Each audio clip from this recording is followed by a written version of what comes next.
여기 계신 분과 이렇게 인사합니다. 행복한 사람이 행복한 세상을 만듭니다. 인사합니다. 행복한 사람이 행복한 세상을 만듭니다. 행복한 베들레헴 교회 오늘 3부 예배 놓으신 사랑하는 성도님들에게 하나님의 은혜와 축복이 함께 하시기를 주님의 축원합니다. 요즘 우리가 포모 현상이라는 말을 자주 듣습니다. 포모 현상이라는 것은 다른 사람이 경험하는 즐거운 일, 기회, 정보, 유행 등을 자신만이 놓치고 있다는 이 불안감과 두려움을 의미하는 것이죠. 예를 들면 친구가 여행지에 가서 SNS에 좋은 사진을 막 올렸는데 나만 소외되어진 것 같고, 또 주식이나 코인이 가격이 급등할 때 지금 안 사면 기회를 놓칠 것 같은데 살 수가 없을 때 느끼는 감정들이 바로 포모라는 감정입니다. 여러분, 전 세계가 지금 집중하는 동네가 있는데 어디라고 생각하십니까? 바로 대한민국 반도체 벨트인 저와 여러분이 살고 있는 이 지역입니다. 여러분, 세계적인 기업가 젠슨항이 왜 한국에 방문합니까? 반도체 산업과 관련이 있기 때문입니다. 반도체 때문에 성과금을 받는 사람들도 있고, 반도체에 투자했다가 부를 누리는 사람들이 우리 주변에 많이 보여지고 있습니다. 그와 또 그런 모습 앞에서 상대적인 박탈감과 또 포모 현상을 겪으시는 분들도 많이 있습니다. 10년 전에 저희 교회가 중국 운남성에 선교를 갔었습니다. 헌당 예배를 갔는데 한 3,800곳이 되는 곳까지 올라가야 되는데, 그때 우리 부목사였던 유지훈 목사가 30대였습니다. 하는 말이, 공기가 부족하면, 산소가 부족하면 음식을 제대로 먹지 못하는 경우가 발생하니까 산소 스프레이를 목사님을 위해서 준비했다는 건데 10개를 가지고 갔는데, 그때 우리 유지훈 목사는 닭벼슬도 먹는 그런 분입니다. 선교지 가서. 그런데 산소 호흡량이 부족해서 음식을 먹지 못한 걸 제가 처음 봤어요. 그걸 계속 산소 스프레이를 저희 큰아들과 함께 계속 하고 있더라고요. 여러분, 왜 젊은 목사님, 건강한 목사님이 그와 같은 일들이 일어났을까요? 여러분, 에베레스트에 올라가면 어린이와 할머니와 청년이 함께 올라가면 청년이 제일 먼저 이 산소 공급량 때문에 어려움을 겪는다고 합니다. 그 이유는 어린이와 할머니는 원래 산소 호흡량이 작아요. 그래서 산소가 희박한 곳에 가서도 큰 문제가 되지 않는데, 평소에 산소 호흡량이 많은 사람은 고산지대에 올라가서 산소가 부족한 곳에 가면 호흡의 어려움을 느낍니다. 여러분, 영적으로도 마찬가지입니다. 우리는 지금 반도체 벨트 지역에서 굉장히 빠른 발전 속에서 살고 있습니다. 좋은 환경 가운데 살고 있는데, 이 좋은 환경 가운데 어떤 분들은 좋은 날을 보시는 분들도 있고, 또 어려움을 경험하시는 분들이 있습니다. 또 좋은 날을 경험하다가 갑자기 어려워지면 우리가 영적으로나 육체적으로나 또 정서적으로 이 산소가 부족한 것처럼 호흡하기 힘들 정도로 삶이 힘들어지기도 합니다. 우리는 다 좋은 날을 보기를 원합니다. 형통하고 건강하고 관계 좋고 일이 잘 풀려지기를 원하는데, 근데 인생이 그렇게 마음대로, 내 마음먹은 대로 잘 되어지지 않습니다. 좋은 날이 있으면 반드시 어려운 날이 있습니다. 오늘 14절에서 보면 하나님이 이렇게 저와 여러분에게 말씀하십니다. 우리 같이 한번 읽어보겠습니다. 시작. 형통한 날에는 기뻐하고 공고한 날에는 되돌아보아라. 이 두 가지를 하나님이 병행하게 하사 했어요. 하나님이 이 두 가지를 형통한 날과 공고한 날 어떻게 했죠? 병행하게 하사. 그 이유는 사람이 그의 장래일을 능히 헤아려 알지 못하게 하셨느니라고 했습니다. 이 고백은 그 당시 가장 지혜로웠던 솔로몬의 고백이었습니다. 가장 지혜로웠던 사람 솔로몬도 형통한 날과 공고한 날을 예상하지 못했다고 말합니다. 또 오늘 13절 말씀에 보면, 자, 같이 읽어봅니다. 시작. 하나님께서 행하시는 일을 보라. 하나님께서 굽게 하신 것을 누가 능히 곱게 하겠느냐. 자, 우리가 인생을 살아가다 보면 사람의 눈에 이게 모순이에요. 분명히 잘못된 거예요. 근데 고쳐지지 않는 것이 있죠. 이 세상에도 보면 그런 일들이 굉장히 많습니다. 성경이 이렇게 말씀하는 거죠. 하나님이 곱게 한 것, 하나님이 모순되게 한 것을 사람이 바를 수가 없다는 것입니다. 형통한 날과 공고한 날이 다 하나님의 주권 속에 있다는 말씀입니다. 오늘 본문 우리가 읽었던 말씀에 보면 무엇이 무엇보다 나으며라는 표현이 계속 반복되어지는데, 이것이 히브리어로 토브라는 표현인데, 오늘 성경에 보면 직접적으로는 9번 나오고 간접적으로 13번 정도 나옵니다. 토부라는 단어는 구약 성경에서 아주 자주 사용되어지는 것으로 좋다, 선하다라는 뜻을 가지고 있습니다. 창세기 1장에 보면 하나님이 보시기에 좋았더라 이런 단어가 5번 나와요. 근데 이 좋았더라는 말이 토부라는 단어입니다. 하나님이 천지를 창조하시면서 토부 이렇게 말씀하신 것은 하나님의 목적에 맞고 질서에 맞고 온전한 상태가 되어진 것을 토부라고 합니다. 근데 둘째 날을 궁창을 창조하실 때 하나님이 보시기에 좋았다라는 말씀이 없습니다. 토부란 단어가 없어요. 왜냐하면 궁창은 공중 권세 잡은 이 마귀가 하늘로부터 쫓겨나서 거하는 공간이었기 때문에 하나님이 궁창을 만드셨지만 보시기에 좋진 않았습니다. 그러나 6째 날에 사람을 창조하시고 창조를 마무리하시고 난 다음에 하나님이 하신 말씀이 뭐냐면 창세기 1장 31절에 보면 하나님이 지으신 그 모든 것을 보시기에 심히 좋았더라. 저녁이 되고 아침이 되니는 6째 날이라. 여기서 심히 좋았더라. 토부 메오드라는 것은 풍성하게 좋았다 이 말씀입니다. 하나님의 창조의 목적이 뭐냐면 보기에 좋아야 된다는 것입니다. 하나님의 보시기에 선하고 질서 있고 온전한 상태가 심히 보기 좋은 상태인데 하나님께서 저와 여러분들을 이 땅에 창조하신 이유는 토부하기 위해서, 보기 좋게 하기 위해서 창조하신 줄 믿습니다. 그러면 우리가 이 좋은 날과 어려운 날이 우리 인생의 병행으로 찾아올 때 무엇이 토부인가? 어떤 좋은 것을 선택해야 될 것인가? 오늘 말씀을 통해서 살펴보기를 원하는데 첫 번째로는 끝을 생각할 때 오늘을 바르게 살 수 있다는 것입니다. 여기서 끝이라는 것은 우리 인생의 죽음을 이야기하는 것입니다. 자, 전도서 오늘 7장 1절로 4절 말씀을 우리 읽어가면서 토부란 단어에 동그라미를 한번 쳐보겠습니다. 같이 읽습니다. 좋은 이름이 좋은 기름보다 낫고 동그라미, 죽는 날이 출생하는 날보다 나으며 동그라미, 초상집에 가는 것이 잔치집에 가는 것보다 나으니 동그라미, 모든 사람의 끝이 이와 같이 됨이라. 산자는 이것을 그의 마음에 둘지어다. 슬픔이 웃음보다 나음은 동그라미.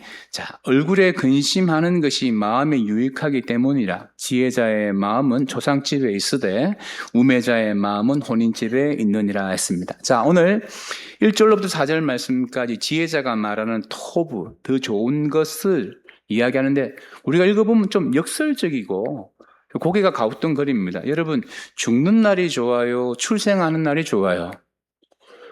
출생하는 날이 좋지 않습니까? 그런데 성경은 죽는 날이 좋다고 말합니다. 자, 여러분, 초상집이 좋아요? 잔치집이 좋아요? 그런데 초상집이 좋다고 우리의 상식과 정반대되게 말씀하시면 이게 토부라고 말씀하십니다. 이게 지혜라고 말합니다. 왜 그럴까요? 첫째, 여러분 좋은 기름보다 좋은 이름이 낫다고 말씀하시는데 자, 여기 오늘 1절에 나오죠. 좋은 기름보다 좋은 이름이 낫다.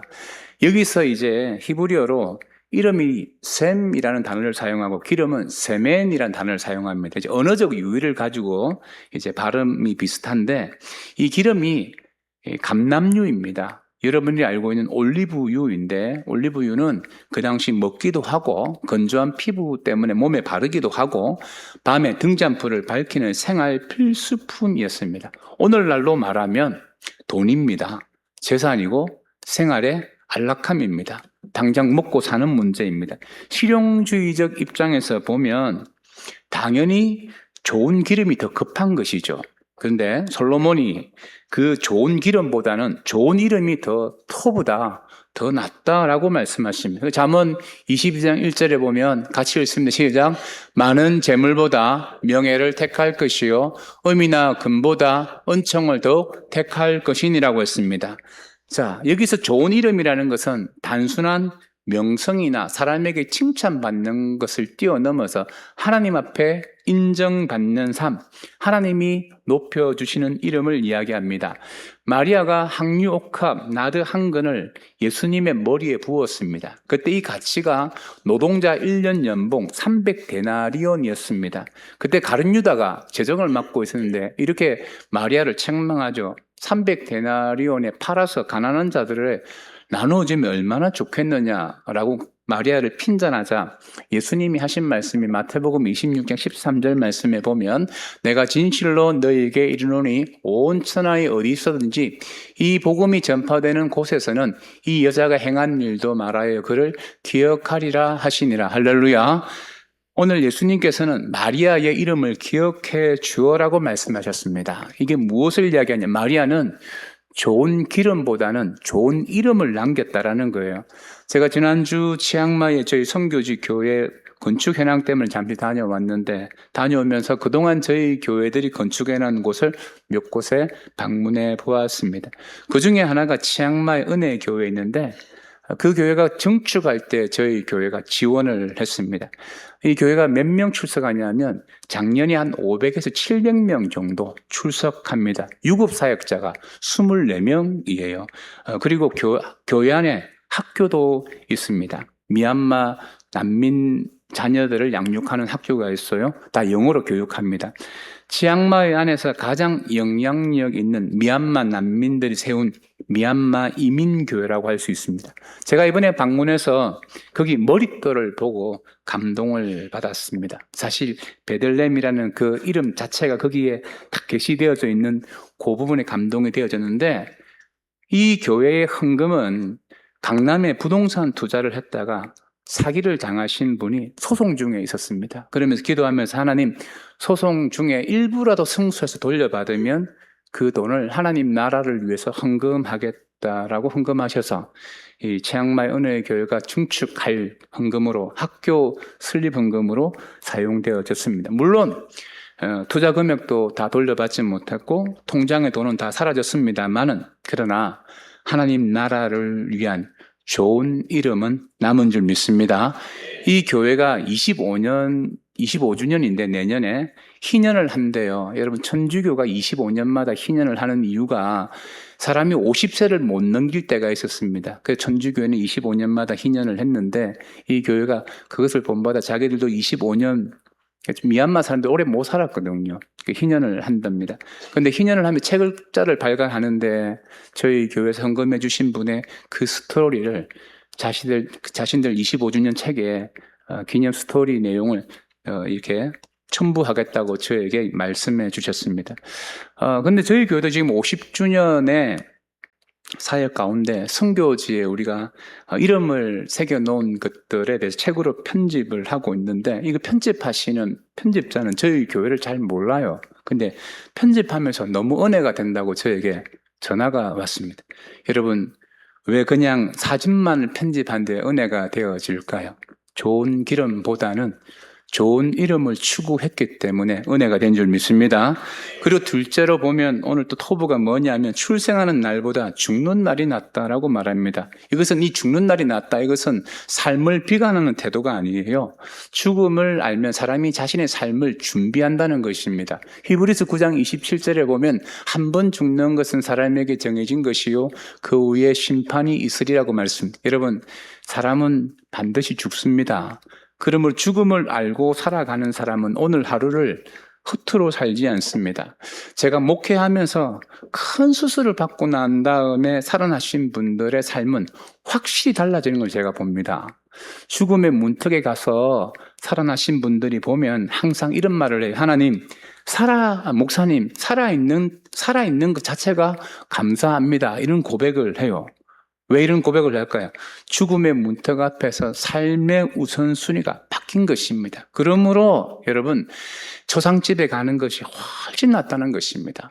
출생하는 날보다 죽는 날을 기억하는 것이 훨씬 인생을 선하게 살아가는 방법이라는 것입니다. 그 셋째 토부가 뭐냐면 잔치집보다 초상집입니다. 같은 의미인데 자 우리는 항상 잔치집에 가서 즐기고 웃고 놀려고 합니다. 근데 성경은 초상집에 가보라는 것입니다. 여러분 초상집에 가면 우리가 웃을 수 있어요. 농담도 할 수 있어요. 근데 초상집에서 우리가 느끼는 게 뭡니까? 하나 우리에게 주는 메시지. 나도 언젠가는 저 자리에 서게 된다는 것입니다. 저희 교회 장례를 할 때마다 성도를 알든 모르든 장례식에 열심히 참석하시는 성도님들이 계세요. 제가 그분들의 삶을 보면요. 신앙이 참 다 올곧습니다. 장례식장에 자주 참석하시는 분들이 보면 신앙생활이 분명해요. 목사가 생각보다 나이와 관계없이 빨리 어른이 되는 이유가 뭔지 아십니까?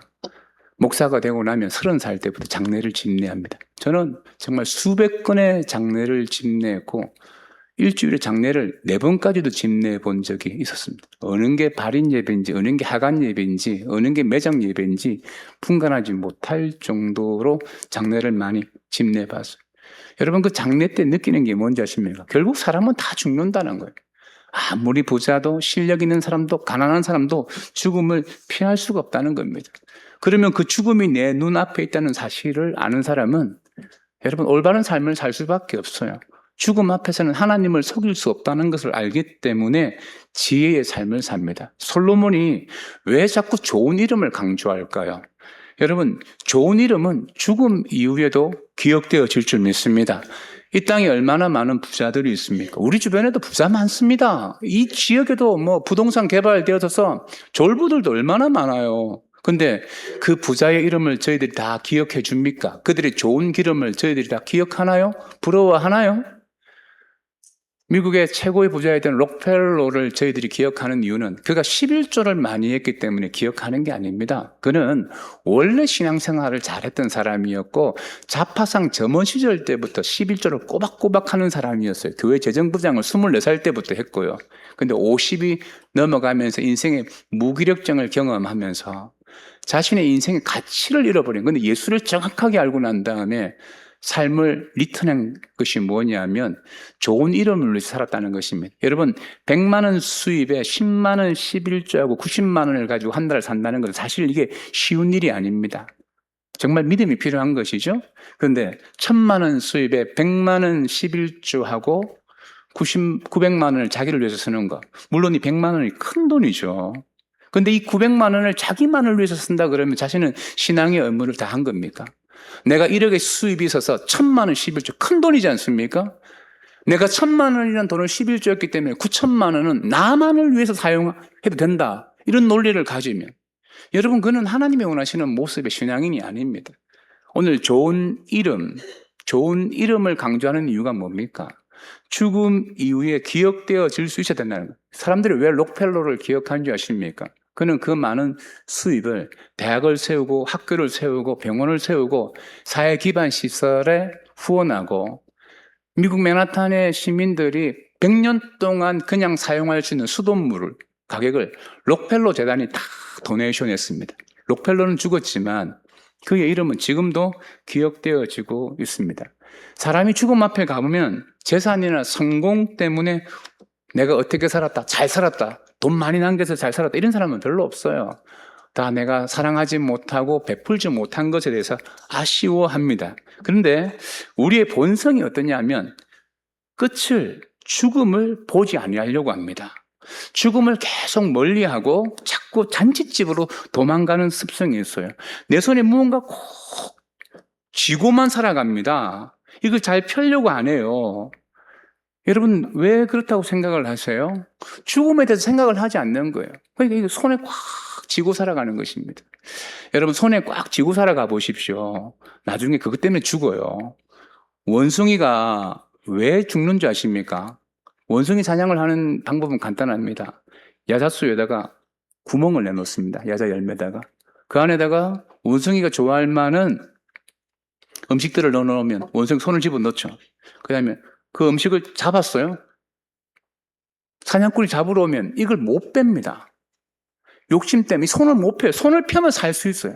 사냥꾼이 자기를 잡아갈 그때까지 손을 꽉 쥐고 있어요. 그래서 나중에 프랑스로 팔려가서 원숭이 골똘이 되는 거예요. 여러분, 결국 내가 손을 펴지 못한다는 것은 죽음을 생각하지 못하고 살아가기 때문에 좋은 기름에만 목을 메고 살아가는 겁니다. 근데 좋은 기름을 기억하는 사람은 아무도 없습니다. 좋은 이름을 남기시기를 축원합니다.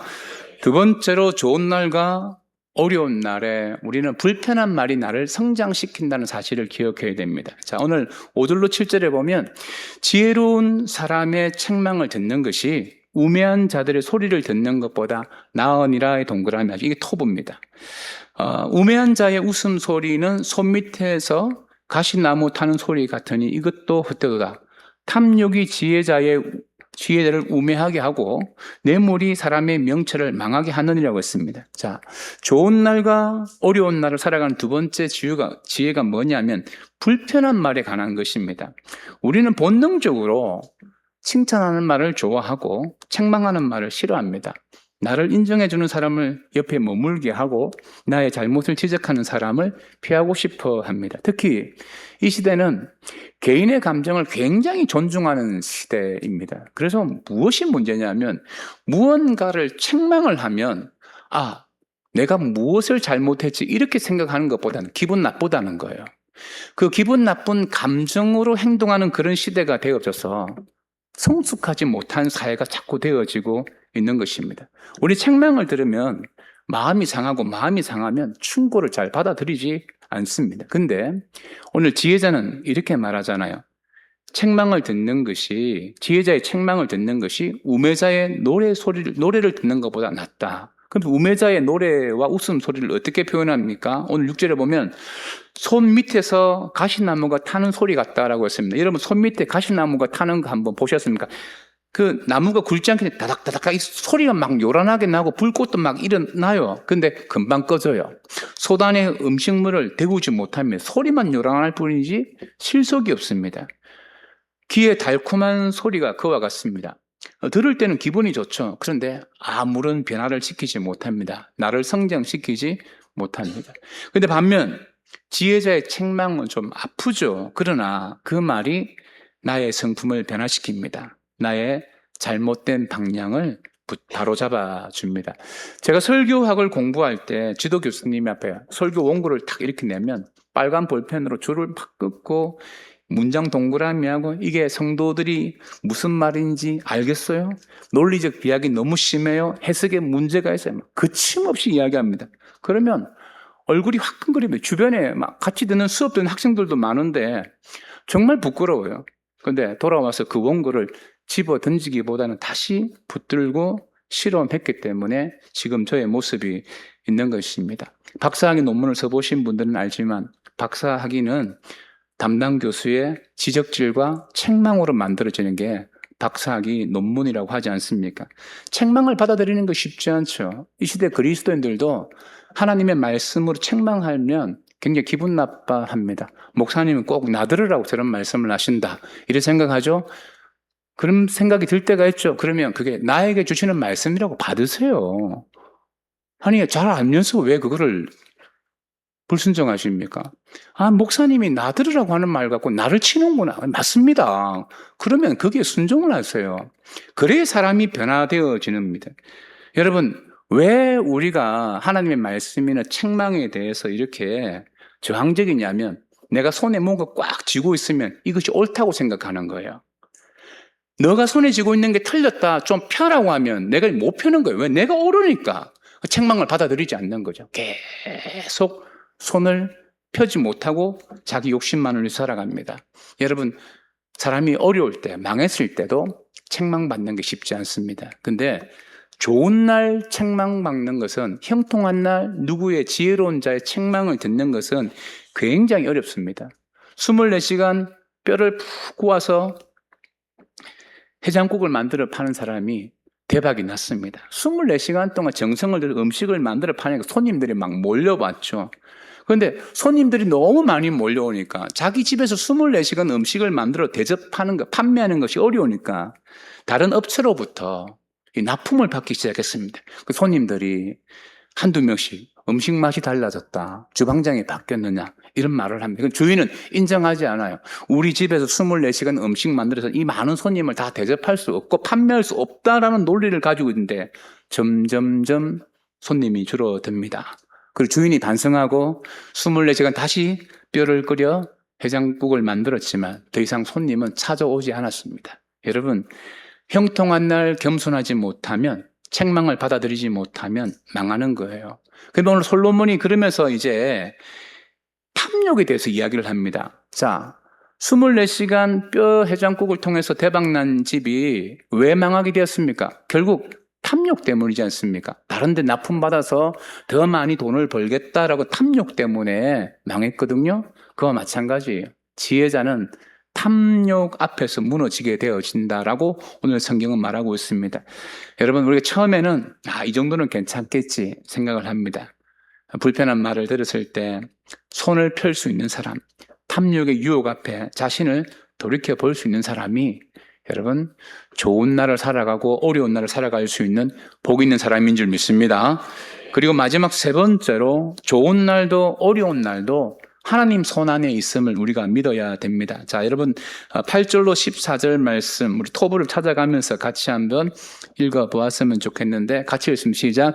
일의 끝이 시작보다 낙고의 동그라미. 자, 참는 마음 밑줄 치십시오. 교만한 마음보다 나으니 동그라미. 급한 마음으로 노를 바라지 말라. 노는 우매한 자들의 품에 머무느니라. 옛날이 오늘보다 나은 것이 동그라미. 어쩌미냐 하지 말라. 이렇게 묻는 것이 지혜가 아니니라. 지혜는 유상같이 동그라미. 아름답고 햇빛을 보는 자에게 유익이 되도다.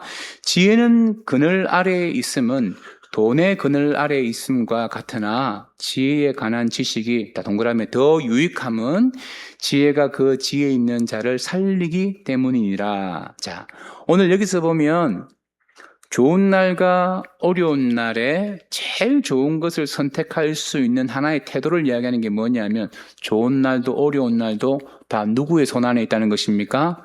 하나님의 손 안에 있다는 것입니다. 우리가 무언가 움켜쥐고 손을 펴지 못하는 이유가 뭐냐면 이게 하나님의 손 안에 있다는 걸 내가 믿지 못해서 그래요. 그러면 어려운 날이든 좋은 날이든 하나님의 손 안에 있다고 하면 우리가 어떤 태도를 가지냐면 오늘 7절에 나와요. 자, 참는 마음이라서요. 참는 마음. 참는 마음이 교만한 마음보다 어떨까요? 낫다라고 말하고 있습니다. 여기서 이 참는 마음이라는 것이 이제 긴 영이라고 말합니다. 예전 개역 성경에 보면 히브리어로 보면 에레크 길다, 오래, 루하르 영 이런 뜻인데 우리의 마음 영이 오랫동안 참는다. 이 말은 끝까지 버틴다는 말을 좀 뛰어넘어서 전 가정 가운데 하나님의 도우심을 믿고 내가 나아간다, 내 영이 나아간다는 그런 뜻입니다. 제가 목회선상에서 보면 늘 같은 자리에서 새벽이든 금요일이든 기도하시는 분들이 계세요. 그 자리를 꼭 지키시는 분들이 있어요. 순탄할 때든 어려울 때든. 보면 어려울 때도 그 기도의 자리를 지키고 좋을 때도 지키시는 분들이 있어요. 그런데 오랜 시간이 지나고 나서 보면 저도 베들레헴 교회에서 한 15년쯤 지나고 보니까 대부분 그 자리에서 참으며 오랜 세월을 지키신 분들이 다 승리하더라고요. 그분들의 마음에는 무엇이 있느냐? 좋은 날이든 어려운 날이든 이 모든 것이 다 누구의 손에 있다고요? 하나님 손에 있다는 것을 믿는 사람은 참는 마음을 가질 줄 믿습니다. 그러면서 솔로몬은 또 이렇게 말하면 10절에 보면 옛날이 오늘보다 나은 것이 어쩌미냐 하지 말라라고 했습니다. 옛날이 오늘보다 나은 것이 어쩌미냐 이런 말 하지 말라라는 거예요. 이렇게 묻는 것은 지혜다 지혜가 아니다. 지혜가 아니다. 우리가 어려운 날 빠지기 쉬운 함정이 뭔지 아십니까? 아이고 예전이 좋았는데 그때로 돌아가고 싶은데 여러분 이런 말 하면 된다 안 된다? 안 된다는 겁니다. 신혼 때가 좋았는데 이런 말 하면 된다 안 된다? 안 된다는 거예요. 죽음이 더 좋아야죠. 할렐루야. 아멘 크게 하세요. 오늘 저녁에 밥을 못 얻어 먹을 수 있습니다. 여러분 그때가 좋았는데 이 말이 뭐냐면 현실을 직시하지 못하고 절망하고 원망하고 과거 가운데 지금 내 삶을 원망하고 있다는 거예요. 이스라엘 백성들이 광야에서 계속 그때가 좋았는데 과거에 애굽 땅에 있을 때 고기 가마 옆에서 우리가 고기를 얻어 먹었는데 그때가 좋았는데 하고 하나님을 원망하고 모세를 원망했어요. 원망한 결과가 뭐예요? 40년 광야 생활 뺑뺑이 돌다가 자신들의 말한 대로 다 망했죠. 원망은 하나님 앞에 가장 큰 죄입니다. 왜냐하면 하나님이 나와 함께 하심을 믿지 않는 불신앙이기 때문에 원망이 가장 큰 죄예요. 그때가 좋았다라는 것은 그때는 하나님이 함께 했는데 지금이 안 좋다는 거, 지금 하나님이 나와 함께 하지 않는다라고 표현하는 것과 똑같습니다. 우리가 섭리라고 하나님의 섭리라고 할 때 이 섭리 한자를 보면 손숫자에 기자가 3개가 붙어 있습니다. 그러니까 하나님의 손이 기를 3개 붙들고 있다 이런 뜻인데 우리가 정말 믿음이 있다 그러면 하나님의 말씀을 듣고 또 듣고 또 듣는 거예요. 여러분, 귀로도 듣고 마음으로도 듣고 삶으로도 듣는 거예요. 과거에도 듣고 현재도 듣고 미래도 듣는 거예요. 좋은 날에도 듣고 공고한 날에도 듣는 거예요. 뭘 들어야 되느냐? 이 모든 것이 하나님 안에 있다는 것입니다. 자, 오늘 13절, 14절 우리 같이 한번 읽어보겠습니다. 시작. 하나님께서 행하시는 일을 보라. 하나님께서 굳게 하신 것을 누가 능히 굳게 하겠느냐. 형통한 날에는 기뻐하고 공고한 날에는 되돌아보아라. 이 두 가지를 하나님이 병행하게 하사 사람이 그의 장래의 일을 능히 헤아려 알지 못하게 하셨느니라. 자, 형통한 날과 공고한 날이 병행해서 우리에게 오는 이유는 그 목적이 뭐예요? 사람이 그의 장래의 일을 능히 헤아려 알지 못하게 하셨느니라고 했어요. 여러분, 무당 찾아가지 마십시오. 미래를 맞출 는 사람은 아무도 없습니다. 하나님이 알지 못하게 하셨다는 거예요. 그러면 왜 하나님이 우리의 미래를 알지 못하도록 제한하셨느냐? 그 이유가 뭔지 아십니까? 우리가 움켜쥐고 살아가는 이 손을 펴게 하기 위해서입니다. 여러분, 만약 여러분의 미래를 안다 그러면 하나님 의지하시겠어요? 아니, 내가 내일 일을 안다 그러면 하나님 의지하시겠어요? 내 손 움켜잡고 그렇게 살아가죠. 오늘 성경은 형통한 날에 기뻐하라, 이 말이 교만하지 말고 겸손하라. 이 형통이 내 능력이 아니라 하나님의 은혜로 되었음을 기억하라는 것입니다. 그리고 공고한 날에는 되돌아보라는 것은 절망하지 말라는 겁니다. 하나님이 이 공고함을 통하여서 무엇이든지 나에게 하실 말씀이 있다는 거예요. 지혜자의 책망이 있다는 것입니다. 받아들이라는 것입니다. 오늘 말씀을 통해서 우리는 세 가지를 살펴보았습니다. 여러분, 형통한 날과 공고한 날에 끝을 생각하십시오. 죽음을 생각하십시오. 그러면 바르게 사실 수 있습니다. 죽음을 생각하지 않고 살아가는 사람은 좋은 기름에 탐욕만 내고 살아가는 거예요. 여러분, 좋은 이름을 남기십시오. 여러분 조상 중에 여러분이 기억하실 수 있는 조상이 누구 있습니까? 돈을 많이 남겨준 조상들이에요? 아무도 기억 못 하잖아요. 여러분 가문 가운데 여러분이 이름을 기억할 수 있는 조상은 좋은 이름을 남긴다. 여러분, 자녀들에게 돈 많이 남기려고 하지 마십시오. 돈은 좋은 겁니다. 그런데 그 돈은 아무리 많이 남겨도 자녀들이 고마워하지 않습니다. 하나님의 이름을 남기십시오. 그러면 자녀들이 여러분들을 추억하며 존경할 것입니다. 또한 여러분, 하나님 앞에서 기억되어질 모든 삶 가운데 결국 지혜자의 책망에 대한 순종하는 자세가 있어야 돼요. 하나님의 말씀을 좀 읽으십시오.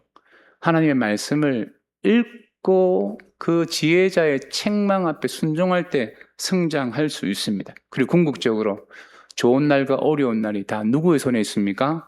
하나님 손에 있다는 사실을 꼭 믿고 여러분의 손을 좀 펴시고 하나님의 손에 모든 것을 맡길 수 있는 우리 베들레헴의 성도 되시기를 주님의 축원합니다.